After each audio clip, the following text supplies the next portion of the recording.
Boa noite a todos, em especial você que nos visita hoje. Queremos lhes dar as boas-vindas, como o Pablo falou no início. Nós temos o hábito aqui em nossa comunidade de conversar entre nós em cima de temas específicos, e esse mês o tema é o relacionamento.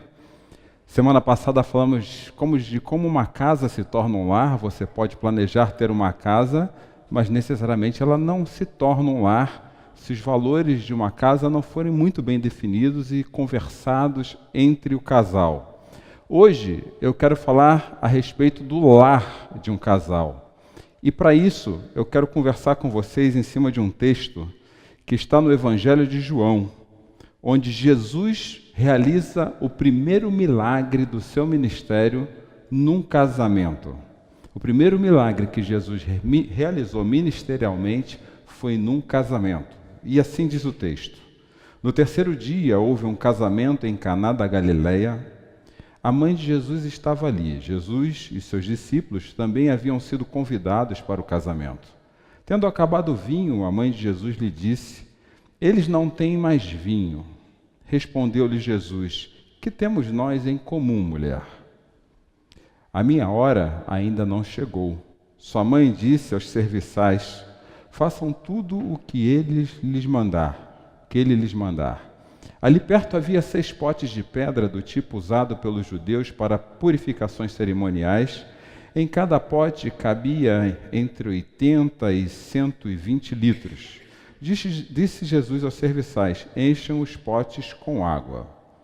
E enchendo até a borda, então lhes disse: agora levem um pouco do vinho até o encarregado da festa.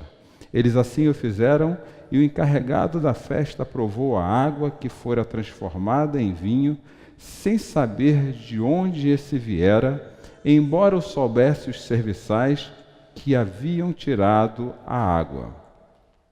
Então chamou o noivo e lhe disse: todos servem primeiro o melhor vinho, e depois que os convidados já beberam bastante, o vinho inferior é servido.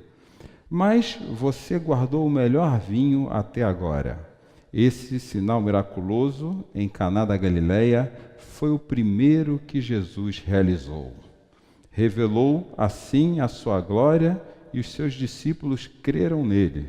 Depois disso, ele desceu a Cafarnaum com sua mãe, seus irmãos e seus discípulos. Ali ficaram durante alguns dias. Como o texto mesmo diz, esse foi o primeiro milagre que Jesus realizou. Esse milagre foi realizado num casamento, numa cidade próxima à cidade da onde Jesus nasceu. Então, provavelmente, quem convidou Jesus a participar dessa festa foram amigos de família. Jesus não foi a essa festa sozinho, estava Maria, sua mãe.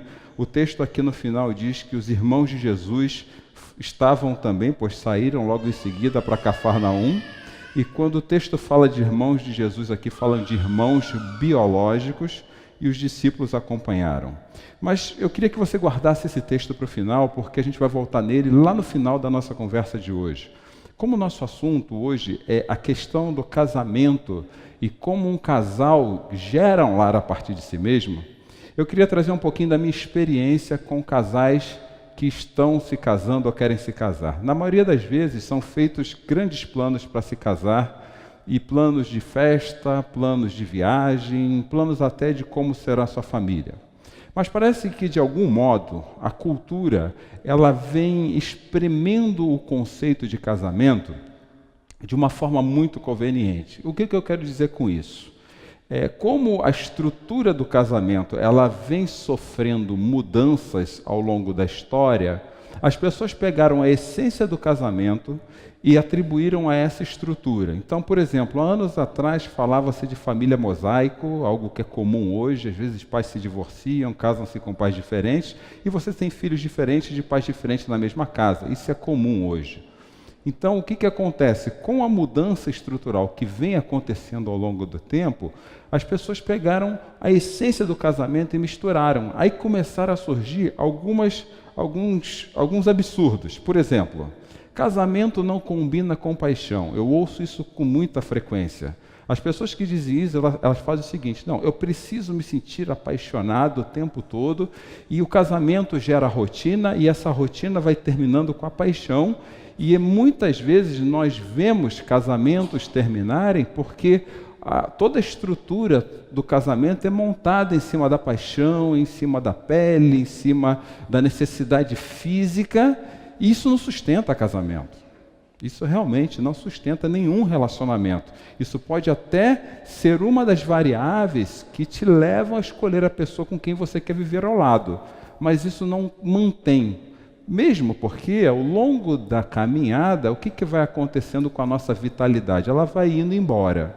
E se você avalia sucesso e insucesso de um relacionamento pela sua vitalidade, vai chegar uma hora que, naturalmente, isso vai deixar de fazer parte da sua vida, e aí você vai fazer o quê com aquela pessoa que está ao seu lado? Outra frase muito comum que eu ouço: casamento é um pedaço de papel. E aí eu vejo que as pessoas resolvem morar juntos, porque morar junto é mais simples. E aí eu acho interessante, porque as pessoas que falam isso, elas dão um poder ao papel que ele não tem, apesar de ser necessário. Como eu disse algumas mensagens atrás, nós cristãos, pelo menos nós de linha evangélica, nós não casamos ninguém. Nós não somos nós que casamos ninguém. Nós não nos entendemos casando uma pessoa. Biblicamente, isso é inviável. O que nós entendemos? Que ao longo da história, quem sempre casou duas pessoas foi o Estado. Então, o Estado, pátria, país, união, é quem casa. Então, para que duas pessoas sejam casadas hoje, elas precisam ir lá no cartório, pelo menos eu acho que é o cartório ainda, né? Vai lá, você faz lá, assina um contrato que representa uma aliança que você está fazendo com outra pessoa. Se aquilo que você faz lá for só um contrato, realmente eu vou ter que concordar contigo que casamento é só um papel. Mas o papel é a representação de uma aliança que as duas partes já fizeram antes entre si. Aí elas vêm para nós, pastores. Então nós pastores, nós não casamos pessoas, nós pedimos a bênção de Deus sobre um casamento realizado debaixo da lei do Estado. Está claro isso? Então o casamento não é só um pedaço de papel para a gente. Casamento é uma aliança que começa no coração de duas pessoas que resolvem firmar um contrato entre si, onde nós pedimos a bênção de Deus sobre aquele casal. E nós cremos que Deus abençoa pessoas quando elas assumem contratos sérios. Por isso não pode ser só um pedaço de papel. Outra frase muito comum: casamento não combina com liberdade. Eu creio que casamento ele só não combina com liberdade quando nós somos escravos da nossa paixão. Casamento só não combina com liberdade quando você é escravo da sua paixão. Quando você não consegue reter as suas emoções de uma forma clara e consciente, para você saber escolher com quem se relacionar. Não, o casamento é uma liberdade, quando eu tenho uma escolha consciente de com quem eu quero viver a vida toda, e já a gente vai tratar disso com mais profundidade.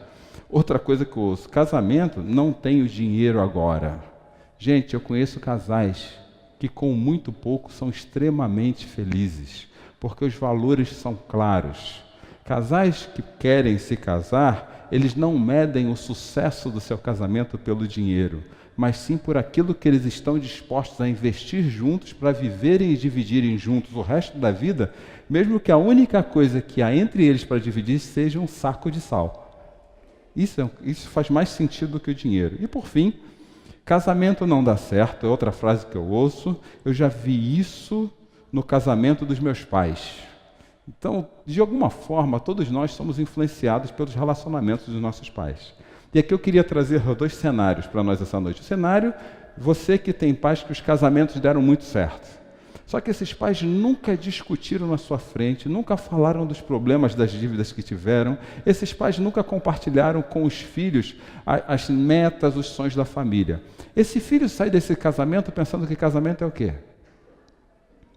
Ele sai achando que é muito parecido com a história da Cinderela.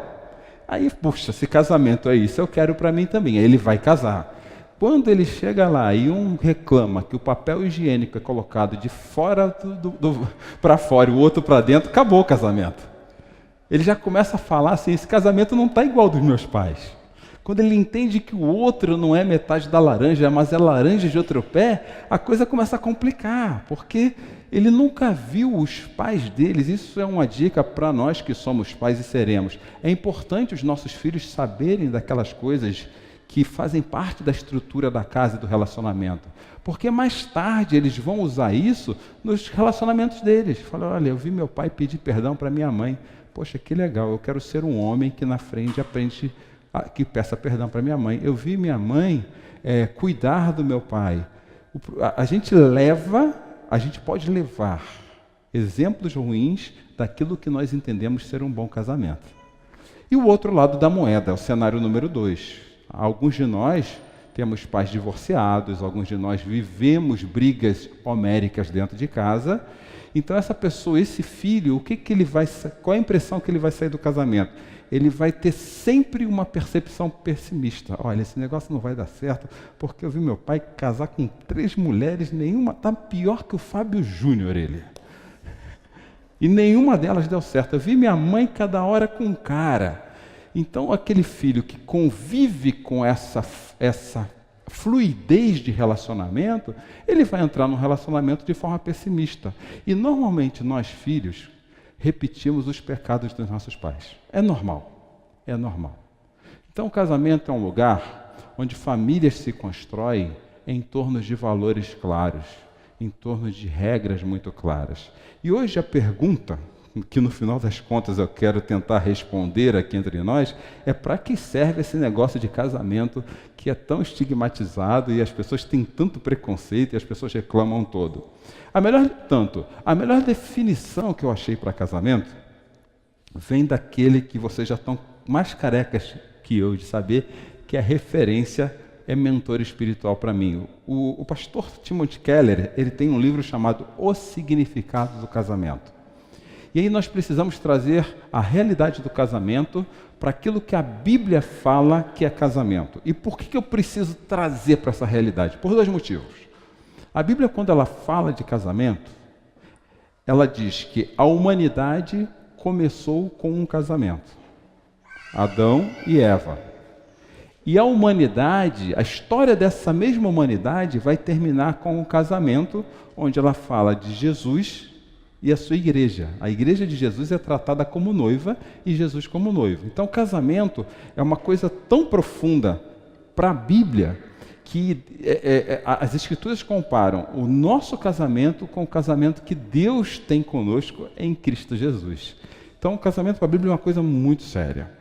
E o pastor Tim Keller, ele fala assim, de acordo com a Bíblia, Deus criou o casamento para refletir seu amor salvador por nós em Cristo, para depurar o nosso caráter, para criar uma comunidade humana estável para o nascimento e educação dos filhos e para realizar isso tudo pela união dos sexos complementares para o resto da vida. Foi a melhor definição de casamento que eu já vi até hoje. Deixa eu destrinchar ela para a gente aqui.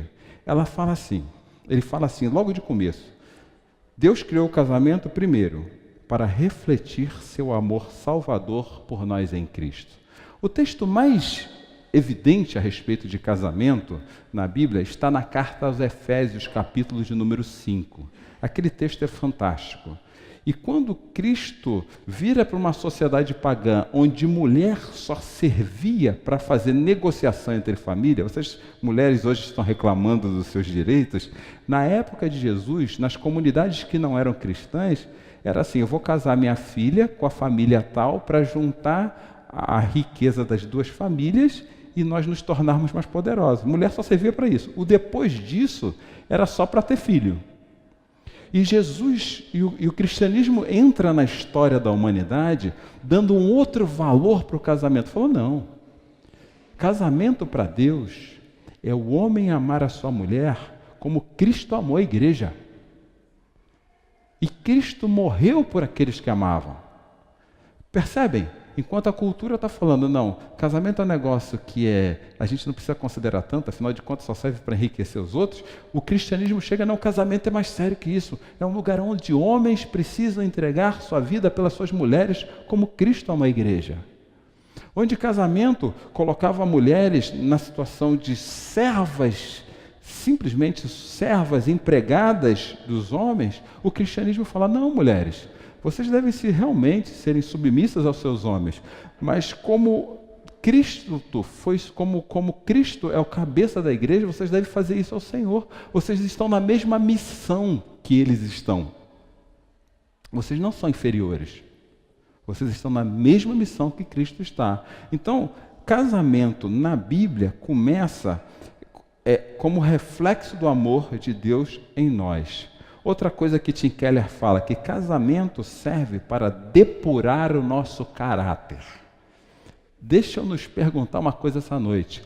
Qual é o melhor lugar que existe daqueles que nós vivemos para mostrar e apresentar o caráter de um ser humano do que um casamento? Existe lugar que desafia tanto o nosso caráter que nem casamento, não? Porque conforme nós vamos adquirindo intimidade, é natural que essa intimidade faça com que nós nos sintamos mais à vontade. Esse sentir à vontade começa a tirar alguns bloqueios e algumas travas que nós colocamos no período de namoro. E intimidade, como diz o ditado, é uma porcaria.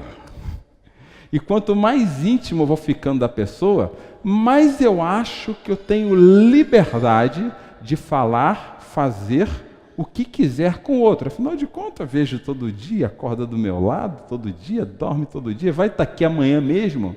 Essa falsa moralidade que a intimidade cria, faz com que a gente, foi sempre assim, vai ser sempre assim. Quais as consequências disso? O nosso caráter começa a aparecer. Eu não conheço, a não ser que vocês conheçam, nenhum casal que quando está namorando, mostra realmente quem é. Quando você vai namorar, quando você foi namorar a pessoa, que roupa você usou? A do deputado do mês? Não. Porque em época de eleição, algumas mulheres usam... Lembra naquela época que doava a camisa de político? Era o político da segunda, da terça, da quarta, da quinta e da sexta? Foi com essa roupa que você foi? Você saiu com aquele perfume de óleo lisa para o seu melhor passeio? Não. Perfume lisa, altamente usado hoje. Não, a ele que vai chegar. Você fez isso quando namorou? Você usou aquela roupa que não faz mais sentido quando namorou? Quando a gente namora, o que a gente faz? A gente coloca a melhor roupa, a gente se perfuma. Nós nos preparamos para receber o outro. Nós nos preparamos para acolher o outro. Aí no primeiro namoro, você vai levar para jantar o quê? McDonald's? No primeiro jantar, você planeja aquele jantar. E mesmo que seja McDonald's, você leva junto consigo um vasinho, assim, um presentinho, falou, lembrei de você. Não é isso, homens?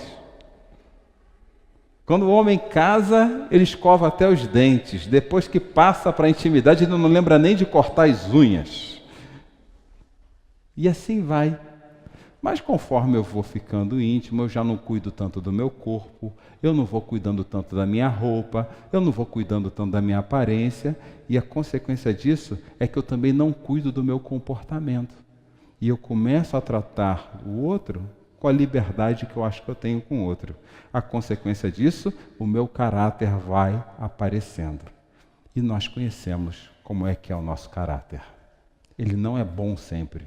Aliás, na maior parte das vezes ele não é nada bom. E quando o nosso caráter aparece, começam os conflitos de relacionamento. E esses conflitos de relacionamentos, quando eles não são bem resolvidos, eles vão aumentando que nem uma bola de neve, e daqui a pouco nós estamos brigando por questões que a gente não sabe nem aonde começou. Mas quando Jesus entra nessa equação complicada do relacionamento, ele começa a transformar o nosso caráter de dentro para fora, e quando eu coloco ele em primeiro lugar, nas conversas que eu tenho que ter, nas decisões que eu tenho que tomar no meu relacionamento, o meu caráter vai sendo depurado. E é isso que Tim Keller está falando aqui. Casamento é um lugar onde o nosso caráter precisa ser depurado. Isso me faz lembrar, eu falei agora há pouco que a história da humanidade vai acabar num casamento. Isso me faz lembrar num texto do apóstolo Paulo, lá em 1 Coríntios, quando ele fala da ceia. Nada é mais íntimo na vida cristã do que a ceia do Senhor. Não tem nada mais íntimo. A ceia do Senhor representa a morte de Jesus, a ressurreição de Jesus, o sangue de Jesus derramado na cruz. E se você abrir depois na sua Bíblia em casa esse texto, você vai ver que Paulo fala assim, olha, é interessante que haja discussão entre vocês, a noiva de Cristo, porque é justamente nessas discussões que existem entre vocês que vão aparecer aqueles que têm o caráter aprovado. Casamento é lugar onde caráter é depurado. Aí Tim Keller vai usar uma outra definição, e essa eu acho fantástica. Ele vai falar que casamento é um lugar onde criamos uma comunidade humana estável. Hoje eu vejo relacionamentos, casais, que vivem daquela forma. É cada um por si e Deus por todos. Está cada um para um lado, só dorme na mesma cama. Acabou o horário de sono, vai cada um para o lado, cada um toca a sua agenda, não conversaram, perderam, sabe o quê? Os pontos comuns do casamento. Quando você está planejando lá o casamento, você sonha, não, nossa casa vai ser assim, nossos filhos vão estudar na melhor escola, tal. E aí a vida vai conduzindo a intimidade, a má formação do caráter e tudo mais, vai conduzindo a vida e o relacionamento de uma forma em que cada um está tocando do jeito que dá. Olha, eu faço do meu jeito, você faz do seu, eu não me interessa a sua opinião, a minha opinião não se interessa, e aquela coisa que tinha que caminhar junto começa a fazer assim, assim, assim, assim, assim. Quando Keller fala que casamento é uma comunidade humana estável, ele usa uma palavra aqui que é significativa e hoje é um desafio no casamento: comunidade. O que quer dizer a palavra comunidade? Dá para separar essa palavra em duas. A primeira parte dela, se você pegar a primeira parte dessa palavra, ela é comum. Casamento é um ambiente comum. O que tem que ser para mim comum, precisa ser comum para você. A segunda parte dessa palavra é unidade. Tem que ser comum e em unidade. E eu percebo que ao longo da caminhada com muitos casais, esse senso de vida comum vai ficando perdido. E os motivos são os mais diversos. Problemas tiram senso de vida comum. Um começa a ficar preocupado demais com as contas e o outro não está nem aí, está gastando o cartão de crédito à toa. É falta de vida comum. Um está preocupado com o que vai fazer, como vai criar os filhos, o outro nem pergunta como é que os filhos estão. É falta de vida comum. Para não se aborrecerem com os filhos, colocam o filho o dia inteiro numa agenda louca e um pai não senta para conversar com o filho para saber, viu, como é que está, filho? Como é que você está vivendo? O que você está pensando? Tem pai que nem se preocupa com o que o filho está pensando. Ele vai deixando o filho sendo criado pela babá, pela professora da escola, pela professora da igreja, e se uma dessas fizer alguma coisa contra meu filho, eu vou lá reclamar ainda na diretoria. E é isso que o Tim Keller ele acaba nos trazendo a consciência, porque o relacionamento, o casamento acaba nos trazendo, tem que terminar na educação dos filhos. E eu tenho visto que isso é um assunto nosso da semana que vem, e eu tenho visto que filhos mal educados são frutos, sabe de quê? Pais mal educados. Quem cria filho mal educado é pai mal educado. Quando você vê uma criança mal educada, pode ter certeza que por trás dela tem um pai mal educado. Pode ter certeza. Eu assino embaixo dessa aí e corro o risco de não errar. Eu já tenho convivido com crianças que eles não têm senso de limite. Então eles invadem os espaços dos outros. E quando você observa os pais, eles também não têm nenhum senso de limite. Nenhum senso de limite. O que eu quero conversar com vocês hoje, na verdade, é como que surgiu, biblicamente, esse propósito de estar casado. O propósito de estar casado, o casamento na Bíblia, ele surge a partir da solidão do homem. Eu não sei quanto a vocês, eu não gosto de viver sozinho. Eu não gosto de estar sozinho. Eu não consigo, por exemplo, mais conceber a minha vida sem estar ao lado da Cláudia. Isso para mim parece um absurdo. Até eu tenho um trato com Deus. Deus, se alguém tiver aqui antes, vai eu, porque ela se vira. Olha que egoísta. Mas eu não consigo conceber uma caminhada sem propósito. Então ninguém foi feito. E quando Deus cria a humanidade, Ele olha para o homem, para o macho e fala, não é bom que você viva sozinho. A vida sozinho é muito ruim. E aí Deus cria uma mulher, ou seja, uma pessoa do sexo feminino, porque a Bíblia de Gênesis e Apocalipse entende que casamento é heterossexual, é entre homem e mulher. E ela fala assim, eu vou criar alguém que lhe auxilie e corresponda. Essa palavra auxilie e corresponda no português vem de uma única palavra em hebraico. Sabe o que é? Eu vou lhe criar uma amiga. Eu vou lhe criar uma amiga. Não é bom você viver sozinho, então eu vou lhe criar uma amiga. Nós vivemos numa cultura onde relacionamento é orientado para a sexualidade. O que a espiritualidade cristã diz assim, vocês têm que viver numa cultura onde relacionamento é fundamentado no desenvolvimento de uma amizade longa e duradoura entre duas pessoas de sexos opostos. Amizade na Bíblia amizade é uma relação afetiva, uma relação de afeto e carinho, uma relação que promove sentimento de lealdade e uma relação que promove proteção. Quando há entre um casal, por exemplo, adultério, traição, como você queira chamar, perde-se esse sentimento de lealdade. Eu sou leal a você e você faz isso comigo. Por quê? Qual é a primeira coisa que cai num casamento num ato de traição? É a lealdade. Eu não me sinto mais protegido por essa relação. A traição, ela sensibiliza a aliança. Não tem jeito de você ter um casamento estável, tem jeito de restaurar um casamento que houve traição. Tem jeito, mas aí isso é uma outra conversa que a gente fica lá para o nosso encontro de casais. Mas não tem jeito de manter uma aliança estável em traição. Não existe. Porque a outra pessoa traída, ela vai se sentir sempre fragilizada. Ela não vai confiar mais na amizade que deveria ser desenvolvida entre os dois. Porque na Bíblia, quando a Bíblia fala da amizade, mesmo a amizade desenvolvida entre o casal, ela nos traz uma série de exemplos do que é essa amizade. Então, primeiro, casamento não é orientado à sexualidade. Casamento é orientado por amizade. Quando Deus viu o homem sozinho e criou a mulher, Ele falou, vou criar alguém que lhe seja amiga. Precisamos desenvolver amizade. É a única coisa que se desenvolve a vida inteira do casamento. Sexo acaba, dinheiro pode acabar, saúde pode ir embora, mas a amizade é a única coisa que a gente desenvolve até o final do casamento.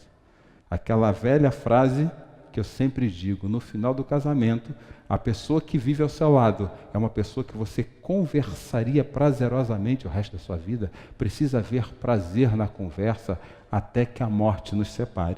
Se você alicerçar o futuro do seu casamento e qualquer outra coisa que possa lhe ser tirada, o risco é você não ter um relacionamento duradouro. Quando a Bíblia fala de amizade, ela fala que um amigo é aquele que ama em todos os momentos e é um irmão na diversidade. Quando as Escrituras falam de amizade, elas falam que a amizade, o verdadeiro amigo, te provoca boas feridas.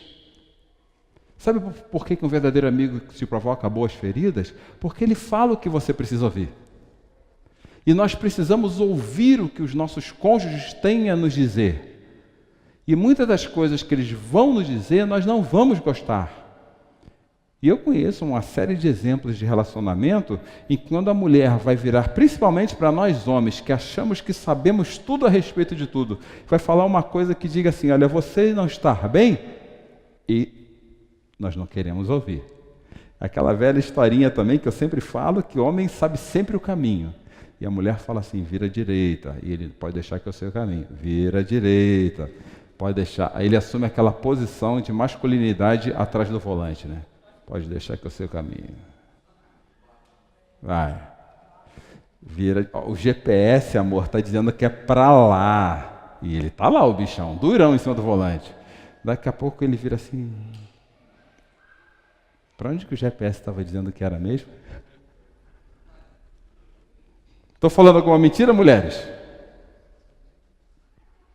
Porque o bom amigo, as pessoas que Deus nos deu para desenvolver uma boa amizade, elas vão provocar feridas boas em nosso coração.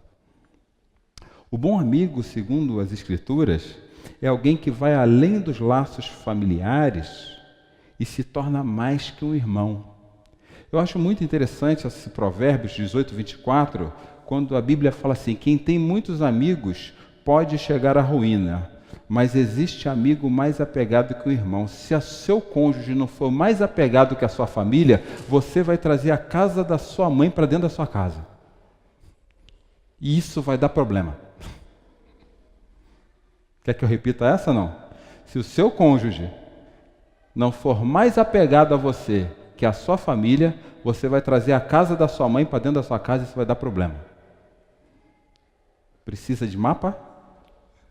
Ou dá para entender? Quando eu desenvolvo uma amizade de aliança, de proteção, de cuidado com o meu cônjuge, eu tenho que confiar nele, ele precisa confiar em mim. Precisa haver um vínculo claro, um diálogo aberto entre os dois. Outro texto, quando a Bíblia fala de amizade, diz que o cônjuge ou o amigo é alguém que apoia seus projetos pessoais. Eu vejo o casamento acabar, a casa não se torna um lar, porque um não apoia os projetos dos outros. Gente, eu vejo cada homem mimado, mimado mesmo. Mulherada, tem homem mimado. Cuidado para você não virar mãe do seu cônjuge. Cuidado, porque os homens hoje estão tudo meninão. Na minha época, diria que era menino criado por vó. Jogava bolinha de gude no carpete, soltava pipa no ventilador. Você vai conversar com os homens hoje, gente, o cara não sabe nem ferver uma água, cozinhar um ovo. Você quer conhecer o seu noivo, que vão casar? Olha a cama dele em casa. Olha o armário dele. Porque depois você não vai reclamar se ele não te ajudar a arrumar a cama da sua casa. Cara, uns caras frouxos. Meu amigo, toma um rumo na sua vida. Porque esse cara, ele não vai te apoiar nos seus projetos. E esse cara mimadão, sabe o que ele vai fazer? Ele vai achar que você, mulher, tem que viver em função dele. Que você foi criada para agradar ele. E sabe quando que isso cria laços de amizades duradouros? Nunca. Porque, na verdade, o nosso cônjuge é alguém que tem que apoiar os nossos projetos pessoais. Provérbios capítulo 27, versículo 9. Perfume e incenso trazem alegria ao coração. Do conselho sincero nasce uma bela amizade. Eu preciso ouvir e compartilhar conselhos sinceros com meu cônjuge.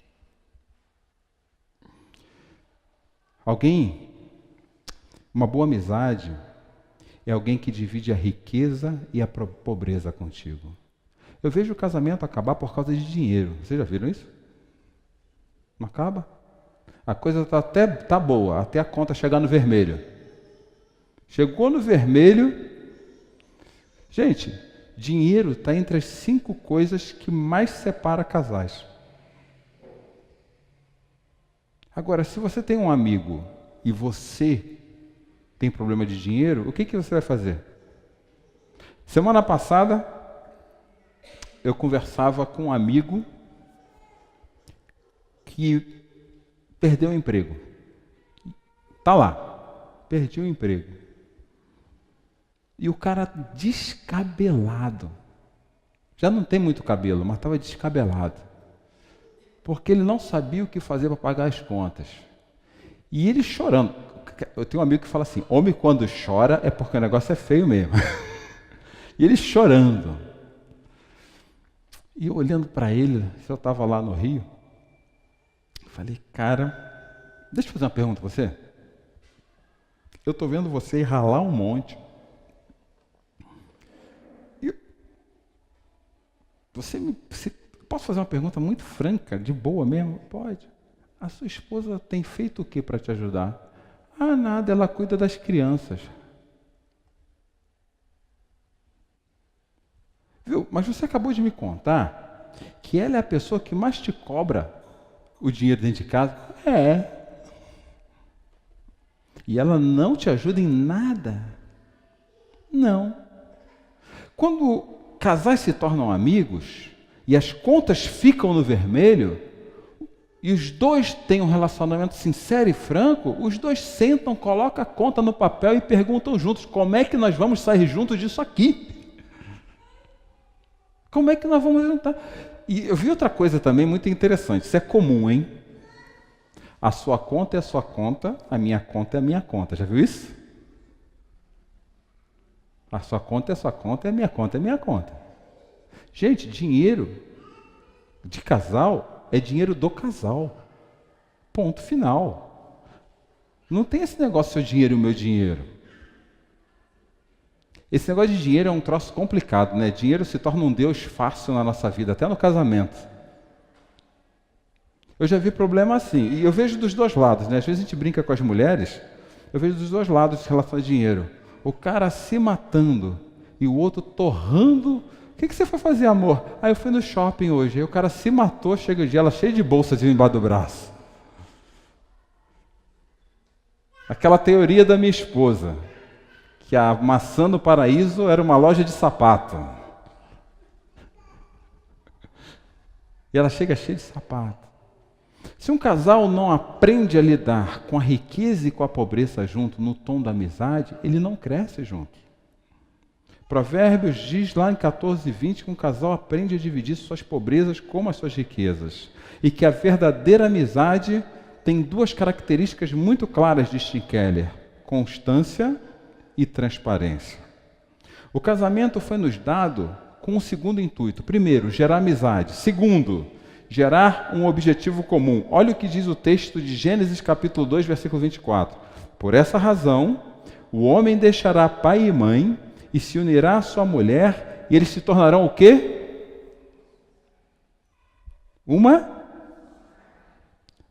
Olha a lógica. Por essa razão, o homem deixará quem? Homem aqui é ser humano, tá? Então, duas pessoas, ok? Ok? Largou pai e mãe.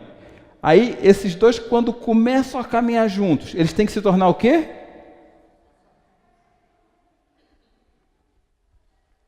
O que é se tornar uma só carne?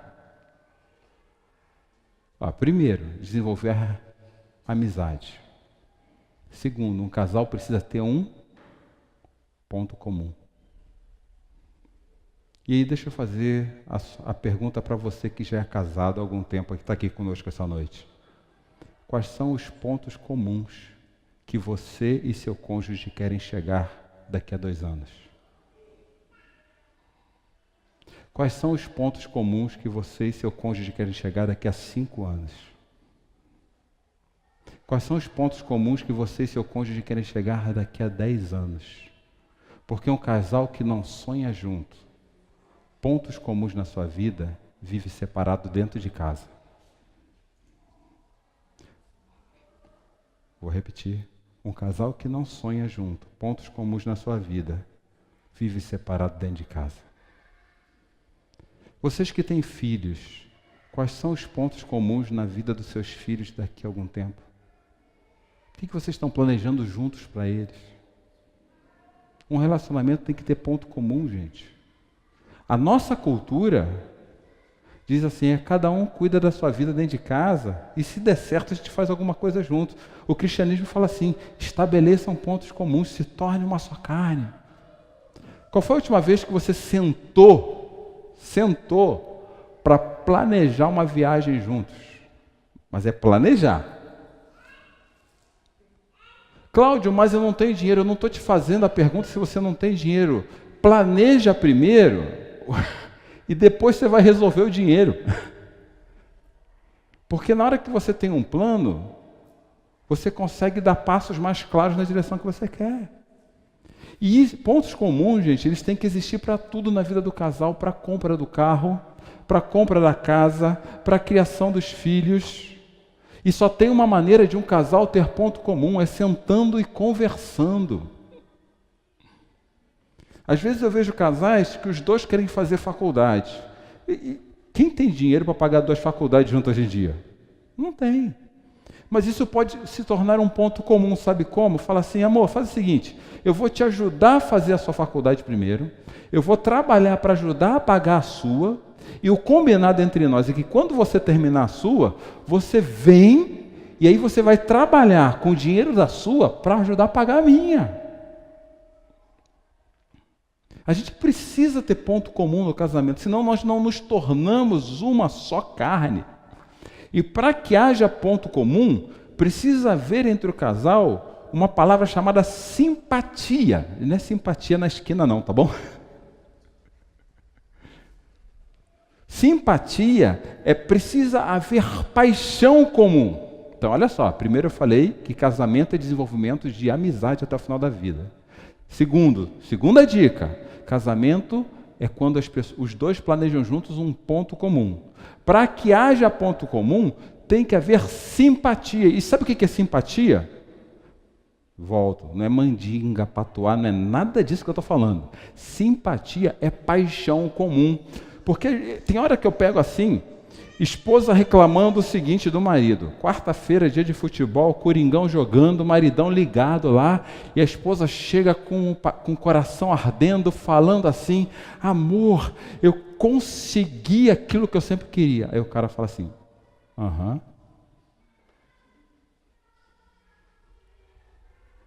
E é uma característica feminina, né? Chegar com toda a empolgação quando vai dar uma notícia. E o cara faz aquela cara de paisagem, cara de caneca. Sabe o que é cara de caneca? Quando você ganha uma caneca e fala, putz, uma caneca. Não mostra nenhuma paixão pelo sucesso dos outros. E já viu o contrário também. Do marido chegar em casa e a mulher queria que ele ganhasse 500. Ele chega com 100. Em vez dela celebrar os 100, ela reclama dos 400 que não faltaram. Não mostra a paixão na vitória do outro. A mulher manda o cara pintar a garagem. Ele limpa o quarto do filho.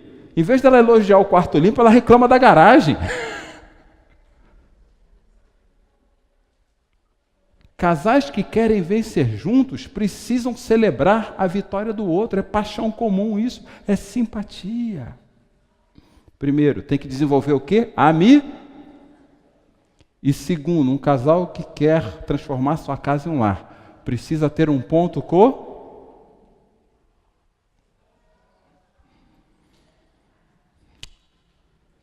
Não há ninguém que possa nos ensinar a desenvolver mais amizade do que Jesus. Jesus, quando se vira para nós e fala que morreria na cruz por nós, ele fala assim, amem uns aos outros como eu os amei. Ninguém tem maior amor do que aquele que dá sua vida pelos seus amigos. Se o seu cônjuge for seu amigo, você dá a vida por ele. Se você tiver Jesus transformando o seu coração hoje, você dá a vida por seu cônjuge. Se você e seu cônjuge tiverem Jesus no coração, vocês dão a vida um para o outro. Se vocês derem a vida um para o outro, vocês vão estar falando para o outro que eu amo você e eu confio na lealdade que você me ama. Então, um casal que quer ter amizade hoje com profundidade precisa ter Jesus no seu coração. Senão vai ser um casal montado em cima dos seus interesses particulares.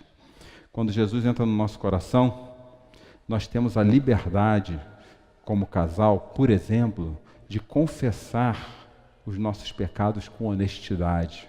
Porque o Jesus que vive em nós nos constrange a chegar para o nosso marido e chegar para a nossa esposa e falar assim, eu errei. Me desculpa, eu errei contigo. Quando Jesus faz parte da nossa história, dos nossos valores, nós passamos a compartilhar com liberdade os nossos conselhos. A pior coisa que existe entre um casal é a liberdade de não dialogar. É a pior coisa. Quando se perde um diálogo no relacionamento, se perde tudo, gente. Quando a mulher fica com medo de falar algo com seu marido, porque vai tomar uma pedrada de lá, meu amigo, você está perdendo tudo. Quando o marido não tem liberdade de falar com a sua esposa do que incomoda o seu coração, porque ela só vive julgando as coisas que ele faz errado, minha amiga, você está perdendo tudo. Porque quando Jesus nos constrange a sermos amigos dele e, consequentemente, amigo entre nós, ele fala que nós precisamos ter liberdade de falar. E, gente, esse negócio de liberdade de falar no casamento é um negócio muito sério, é muito sério. Eu canso de ver, eu tenho 20 anos só de ministério, eu canso de ver pessoas chegando, às vezes eu acho lindo isso, né? Modelo de sucesso de casamento. Eu estou há 50 anos casado com a minha esposa. Eu estou há 60 anos casado com a minha esposa. Ontem mesmo eu vi isso. Vamos celebrar o casamento de fulano de tal, porque ele está há 39 anos casado com a sua esposa. Falou, caramba, eu quero saber como é que é esse negócio. Porque o meu tem 6 e eu não sei como é que chega nisso. Aí vai lá o casal novinho. Cena, retrato. Ele sentado no sofazão, que parece mais o caramujo, porque tomou o formato dele, que é o único lugar que ele fica naquela casa. Sabe sofá caramujo? Aquela cuecona surrada, que é a única coisa que ele usa dentro de casa. Aquele chinelão que os dedos saem para fora, com as unhas que parecem um gavião. Não cuida do corpo, barrigudo, careca. E ela na cozinha. Vamos usar a cozinha só como exemplo, tá? Não estou dizendo que mulher precisa ficar na cozinha. E você senta nessa casa para conversar com o casal, um vem e te cumprimenta, e daqui a pouco, cadê o casamento de 50 anos de casado? O único som que você ouve na casa. Não é do Felipe, não. É assim, cri, cri, cri. 50 anos de casado assim é fácil, meu amigo. Eu não converso com a minha esposa, eu não cuido da minha esposa tem diálogo comigo, é mole. É só um fazer papel de mudo, outro de surdo, fica cada um num canto. Agora, se você chega na casa de alguns casais, como eu vejo, 50 anos de casado, e eles conversam, ela vai na cozinha, ele ajuda a montar a mesa, ele vai para o outro lado, ela está lá, e esse cara é assim mesmo, mas eu amo ele do jeito que ele é outra conversa. O que a pior coisa que pode acontecer na vida de um casal é perder a liberdade de compartilhar uns com os outros. Quando Jesus entra no casamento, casais que se tornam amigos, estão em busca de um ponto comum, falam um com o outro sobre suas divergências de conduta cristã. A mulher tem liberdade de falar para o marido assim, olha cara, você não está legal. Agora, mulheres, não precisa levantar a mão, por favor. Se você falar para o seu marido assim, você não está legal, o que ele vai fazer com você? Não, eu conheço os maridos daqui, é tudo gente boa. Não, amor, eu sei que não está, me desculpa, é assim que eles fazem, né? Não, me dá um abraço porque você me deu um bom conselho, não é assim? Nós homens, nós temos dificuldades, eu tenho, estou falando uma coisa que eu tenho, de ouvir as verdades que as nossas mulheres têm para nos falar a nosso respeito. E nós não podemos ficar cerceando essa liberdade delas. Porque não tem ninguém depois de Jesus que conhece a gente melhor que a gente mesmo do que elas. Não tem. Você quer ter amizade e objetivo comum sem diálogo? Não existe. Tanto isso quanto Saci Pererê, as duas coisas são lenda. E por fim, casais que querem transformar o seu casamento em um lar, encorajam um ao outro no momento do desânimo. Gente, não tem coisa pior para um homem do que uma mulher que desanima ele. Você sabia disso? Eu já vi mulher desanimar homem, que é uma coisa terrível. O cara se esforça, faz tudo o que pode para agradar a mulher. Tá certo, às vezes ele é um cara mediano, mas ele faz. Aí chega a mulher e fala assim, só isso? Aí o cara se sente... Eu ia usar outra letra com B, mas ele se sente um borrão, vamos falar assim. Gente, tem uma história na Bíblia onde um homem viu outra mulher e ele se encantou tanto com ela que ele arrancou a pedra do poço para que as cabras dela tomassem água. Vocês não sabem, mulheres, o poder que vocês têm quando vocês inspiram seus maridos. Vocês não têm ideia. O super-homem vira fichinha do lado dele. Mas tem mulher que gasta mais energia desmotivando o seu marido do que incentivando ele. Aí o cara tem uma ideia mirabolante, ela fala assim, isso aí não vai dar certo não. Isso aí eu já vi onde vai dar. Ou então ele vem com aquela coisa assim, aquele plano fantástico para a família. Ela fala, não, em vez de você fazer isso, gasta seu dinheiro com outra coisa. Em vez de você jogar airsoft, fazer jiu-jitsu, em vez de gastar dinheiro com kimono, faz o seguinte, vai lá e compra a leite do seu filho que está faltando. E de repente aquilo é tudo que o cara tem.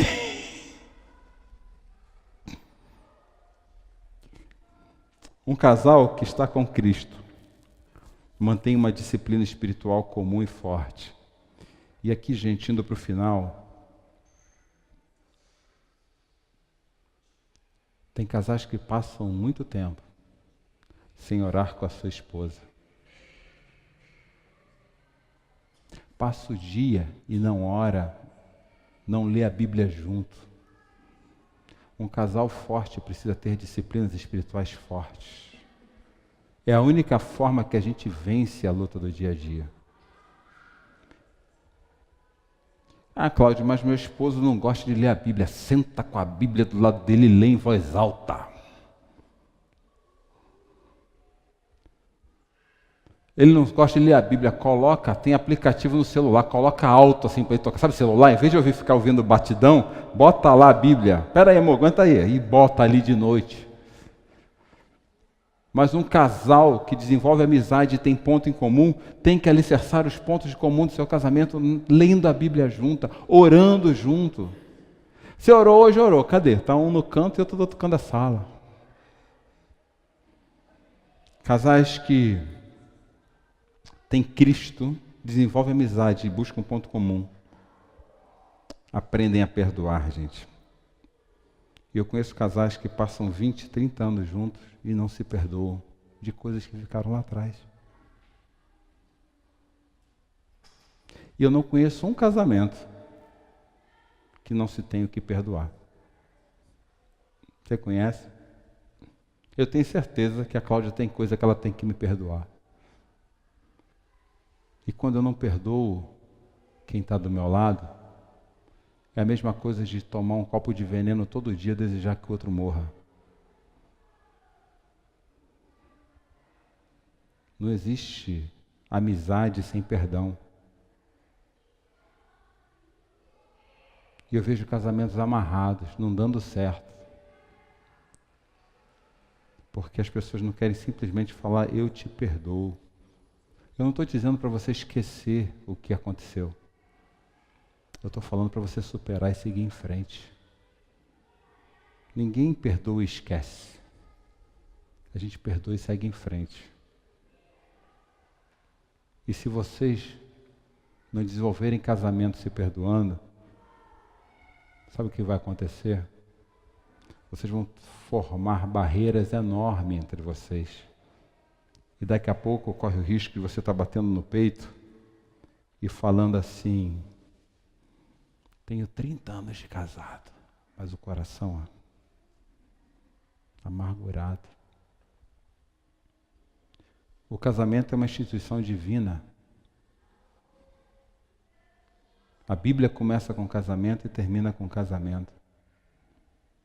E um casamento saudável, segundo a Bíblia, é um casal onde as duas partes se tornam amigas, estabelecem pontos comuns e crescem juntos em Jesus.